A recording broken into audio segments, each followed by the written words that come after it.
बेहद अफसोस की बात है कि 5 अगस्त 2019 के बाद हमारी रियासत को तोड़ने के बाद और आर्टिकल 370 को हटाने के बाद भारतीय जनता पार्टी के कुछ पागल नेता ये इल्जाम लगा रहे हैं कि जम्मू में 90% से ज्यादा जम्मू डेवलपमेंट अथॉरिटी की जेडीए की जमीनें जो हैं वो कश्मीरियों ने कब्जा किया हुआ है, जिसमें कोई हकीकत नहीं है।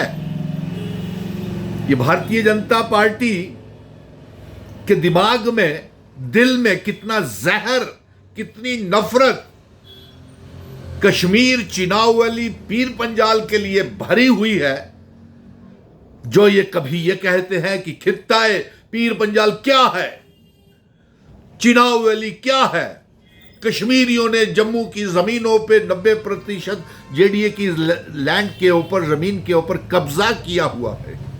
इसीलिए हम ये मांग कर रहे थे, 5 अगस्त 2019 के बाद ये जंग का ऐलान किया है कि आर्टिकल 370 हम फिर से वापस लाएंगे, अपनी रियासत का दर्जा वापस लाएंगे और जिन शर्तों के ऊपर जम्मू कश्मीर, लद्दाख, पीओके, गिलगित बल्टिस्तान का इल्हाक भारत के साथ हुआ है, वो रियासत हमें वापस चाहिए जिन शर्तों के ऊपर इल्हाक भारत के साथ हुआ है। और वो दिन दूर नहीं है। आज जम्मू कश्मीर की असेंबली में जम्मू कश्मीर के घर घर से, डोगरों के घर से, गुज्जर बकरवाल पहाड़ियों के घर से, चिनावली, पीर पंजाल, कश्मीर से यही आवाज निकल करके आ रही है कि हमें आर्टिकल 370 चाहिए, रियासत का दर्जा वापस चाहिए। ये नफरत की दीवारें खड़ी करने के लिए आज इन्होंने एक और शगुफा पागल भारतीय जनता पार्टी के 29 एमएलएज ने ये छोड़ दिया। कभी ये अलग जम्मू की रियासत की मांग करते हैं, कभी ये गवर्नमेंट मेडिकल कॉलेज पे सियासत करते हैं, नेशनल लॉ यूनिवर्सिटी पे सियासत करते हैं, मजहबी तनाव जम्मू वर्सेस कश्मीर करना चाहते हैं। और आज ये इल्जाम लगाया कि जेडीए की 90% जमीन जो है वो कश्मीरियों ने कब्जा किया हुआ है।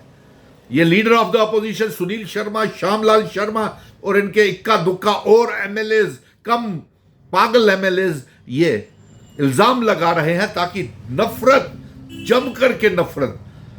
जम करके जहर जो इनके दिमागों में, जहन में भरा हुआ है, वो उसकी दीवारें जम्मू और कश्मीर के बीच में खड़ी करना चाहते हैं। लेकिन एक बात हम साफ कह देना चाहते हैं कि महाराजा हरि सिंह जी की रियासत के ऊपर जितना जम्मू की अवाम का हक है, उतना कश्मीर की अवाम का भी हक है। जम्मू और कश्मीर की अवाम, यहां तक कि लद्दाख के लोग भी जम्मू कश्मीर में जमीनें खरीद सकते हैं। जितना जम्मू कश्मीर हिंदुओं का है, उतना मुसलमानों का भी है, उतना पहाड़ियों का भी है, उतना गुज्जर बकरवालों का भी है।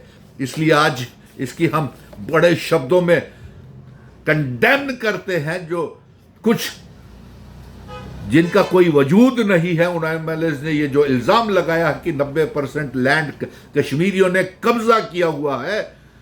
अरे आपके तो रियासत तोड़ने के बाद और 5 अगस्त 2019 के बाद lieutenant governor Bharatiya Janata party के जो हैं, उन्होंने जम्मू कश्मीर को ऑन ग्रैंड सेल कर दिया बाहर के इन्वेस्टर्स को। जम्मू में फ्री जमीनें हाउसिंग बोर्ड के लिए और फ्लैट्स बेचे, जेडीए की जमीनें बेची बाहर के लोगों को और बाहर के इन्वेस्टर्स को, यहां तक कि फ्लैट्स भी बेचे, जेडीए की जमीनें बेची, हाउसिंग बोर्ड की जमीनें बेचे और दुबई तक जाकर के लेफ्टिनेंट गवर्नर मनोज सिन्हा भेजा है। उस पे आपको एलओपी सुनील शर्मा, श्यामलाल शर्मा आपको नहीं नजर आया जो हमारी आइडेंटिटी, कल्चर, डेमोग्राफी और इतिहास के ऊपर, हमारे महाराजा हरि सिंह जी के इतिहास के ऊपर हमला हुआ है। अरे आप क्या लाएंगे? आज थपथपाने को अपनी पीठ दिल कर रहा है कि हमने आर्टिकल 370 को फिर से जिंदा कर दिया। असेंबली में गूंज रहा है, घर घर से आवाज आ रही है।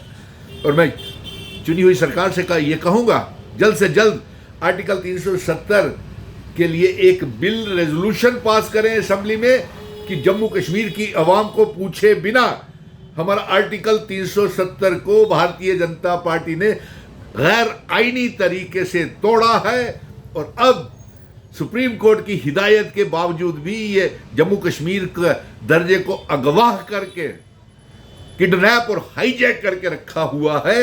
ये हमारे इख्तियारात, हमारे राइट्स, ज़मीनों और नौकरियों के इख्तियारात हमें नहीं दे रहे। इनकी बदौलत हमारे जम्मू कश्मीर में बेरोज़गारी बढ़ी।